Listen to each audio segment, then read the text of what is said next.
பல கட்சிகளுடைய சார்ந்திருக்கக்கூடிய அமைச்சர்கள் இடம்பெற்றிருக்காங்க. அவர்கள் கருத்து தெரிவிக்கும் பொழுது அதை சுற்றி இருக்கக்கூடிய மற்ற அமைச்சர்கள் எல்லாருமே கேட்கிறாங்களா? முதலமைச்சர் என்ன மாதிரியான ரியாக்ஷன் வருது முதலமைச்சரை கூட்டம்? இன்னொன்னு சொல்ல போனா நம்ம தமிழக வெற்றி கழகத்தினுடைய அமைச்சர் பெருமக்கள் பேசும்போது இருக்கக்கூடிய அந்த மனமகிழ்ச்சி எப்படி இருக்கிறதோ அதே போல ரெட்டிப்பு மகிழ்ச்சி கூட்டணி அமைச்சர்கள் பேசும்போது அத்தனை பேருக்கும் கூட்டணி அமைச்சர்கள் பேசுகிற பொழுது ஒரு ரெட்டிப்பு மகிழ்ச்சியாக இருந்தது.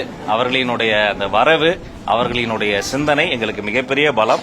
இந்த அமைச்சரவை கூட்டம் ஒரு முழுமையான வெற்றி பெற்ற ஒரு அமைச்சரவை கூட்டமாகவும் ஒரு ஸ்ட்ராங் பவுண்டேஷன், ஒரு அருமையான உறுதியான அடித்தளம் இருக்கிறது. இன்னும் பன்னெடுங்காலம் தமிழகத்தை ஒரு வெற்றி பாதையில் கொண்டு செல்வதற்கான ஒரு ஸ்ட்ராங் பவுண்டேஷன் போட்ட அமைச்சரவை கூட்டமாக இருக்கிறது. நன்றி. பிளே ஸ்டோர் மற்றும் ஆப் ஸ்டோரில் இருந்து பாலிமர் செயலியை QR கோடு மூலம் பதிவிறக்கம் செய்யுங்கள். செய்திகளை உடனுக்குடன் பெறுங்கள்.